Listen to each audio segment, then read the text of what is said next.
Hey there team, welcome back to the channel and welcome to my overview of Bears in Space. So I do overviews and reviews on the channel, with the overviews being just a quick punchy video. I try and keep it under 10 minutes with the broad strokes info. I have a look at the first 2 hours of a game, that being the Steam refund window.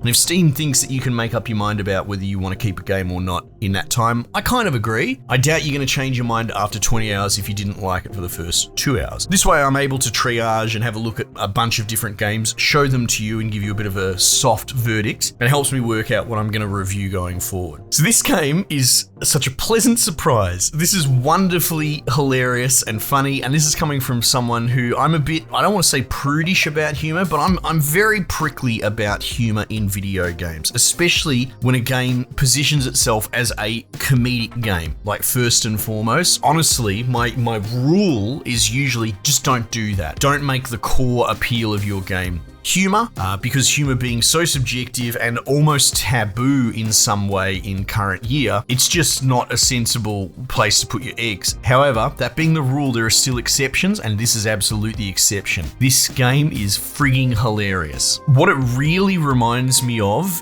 is the sort of games of yesteryear, you know, your PS3, or even you going back to your Conkers or anything like that. It reminds me of the Deadpool game, if anyone ever played that, delisted and disappeared as much as that is. These sort of janky games from a previous generation, boomer shooter, I suppose you could call it. Like, it's got competent shooting and platforming, that's all fine. It's nothing revolutionary or blowing the world out. All the aesthetic is tied together nicely. It's got that sort of 50s futurism, ooh, Mars Attacks kind of thing going on. But what kind of does set it apart is those comparisons I gave you, the edgy humor games of previous console generations, were always just that. They were edgy humor. They were vulgar and, you know, poo jokes and all that. And don't get me wrong, you know, I like a fart joke as much as the next dude. The humor in this is very much steeped in Simpsons, Futurama, Seinfeld, and that sort of crap is my wheelhouse. And I know a lot of my mates that I've managed to sort of attract over the years, same sort of thing. It's just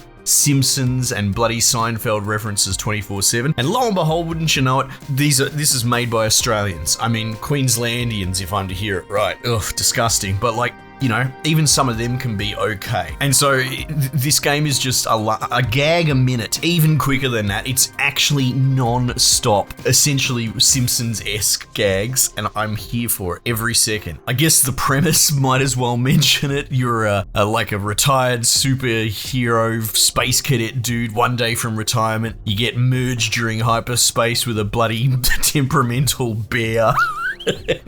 and you and this bear join forces to be this man-bear hybrid with, you know, double jumps and punch attacks and all that only a bear can have, and then off you go. I think you call the bear BT for short, but the bear's name is Bear Tana, and it's in your ear. Joking. Now, the funny thing is, I hate chatty Cathys. I still reckon the idea of having your main character talking non-stop is just terrible, and having a side character that just doesn't stop is terrible as well. However, this bear barely talks anyway. Like, it gets in on the gags and that sort of stuff, but you'll actually go quite a lot of time without hearing from BT talking in your ear. Dare I say, as much as it's a cheeky nod to Cortana from Halo, Cortana was actually fairly quiet as well, if you think about it. If you sort of remember back, predates the non-stop talking protagonist type characters. So it's cool, even though, you know, you would think under modern convention that it would suffer from that sort of stuff, but it really doesn't. It's not just homage to times yesteryear, it feels like a time capsule game. I suppose you could compare it to High on Life, but my value with Rick and Morty humor really does not go that far. The first season was kind of cool and interesting and fresh, and after that I just absolutely checked out. It's just bumbling idiocy, and I find it more awkward than actually funny. Plus, apparently it's pretty popular to not like the creator of that these days or whatever. But you could probably draw a much closer comparison between this and this game is superior in many ways. It's full of like meme weapons all throughout.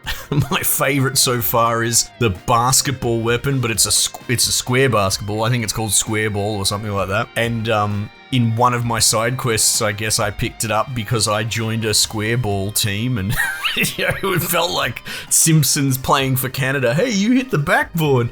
They're like, hey, cool, yeah, you can join up and be our bloody center. And so you have to play a basketball game, and it's got all like shoving and scoring, and like the amount of work. I think it's only like a handful of dudes on this dev team. The amount of work for these gags is something that like a AAA company would absolutely never do. It's all about, get the mechanic right, polish it, and then rinse and repeat. But this game just has so many just gag mechanics and stuff thrown in. There's too many to mention. But yeah, that sort of absurdist psychopathic humor. Like I went into a police station and they just chuck you into a scene, essentially. And the bots are like, hey, we've got a lineup. There's this killer on the loose, you better show us. And they line them up and they all look pretty much the same, and you have to pick the button. It's like, are you sure that's the killer? And I'm like, yeah, that's him. And they're like, all right. And they just fucking crush them all with a giant pneumatic fucking hammer. And it's like, oh, well, if the killer was amongst them, then his days of killing are definitely over. Like, it's that sort of nonsensical stuff that you can hear the grin on my face. I'm so glad that I checked this out. To be perfectly honest, it wasn't really on my radar. Like, I try and catch all the little things along the way if I can, but fortunately the devs reached out to me. Otherwise, it would have totally flown by. But I would highly suggest, especially within my base, if you could call it that, my community that follows this channel, I know this will resonate with a lot of people. It's got bullet hell elements, I suppose, if you want to talk about gameplay outside of the gags. As I said, the platforming, sort of double jump, dash, plus the gunplay all works fairly well. But yeah, the bullet hell element might be the most interesting thing. You don't see that very often in a first-person shooter. Traditionally, I just don't like bullet hells at all. I just don't. But we are seeing bullet hell mechanics get spliced into other genres, which I have found very interesting and kind of appealing to me. Makes me realize that I can enjoy aspects of bullet hell, but not if it's the core conceit. Examples that come to mind are things like Returnal, which is very much a sort of third-person action roguelike with a very high budget, and that had some bullet hell mechanics because Housemarque kind of does that. They're a bullet hell type studio. But then, even all your Vampire Survivors and all these sort of $2 roguelike type games leverage that sort of stuff. So, you see it coming more and more into the space. But yeah, from a first person perspective, it's kind of cool. And it's a value add. There are boss fights and that sort of thing. And it's a lot of fun dodging around and avoiding these floating bloody bullet hell balls, and it works. Like I said, as someone who's skeptical of that genre, I'm pleasantly surprised that it's been implemented so well. Anyway, high praise. I really, really like this game. It's a lot of fun. Will I review it? Oh, I don't know. Maybe. We'll see if we can find some space for it. But it's just so cheeky and funny. And I don't want to ruin any of the gags because that's sort of the fun of it, is these punchy little 10-second gags non-stop. So yeah, I gave a few examples to give you an idea of that sort of rhythm, that, like I said, that Simpsons-esque rhythm, almost a lost format of clean, cheeky humor that will keep you grinning if you're of that time period, I suppose. Anyway, much as over there for the time being. I'll catch you guys on the next one.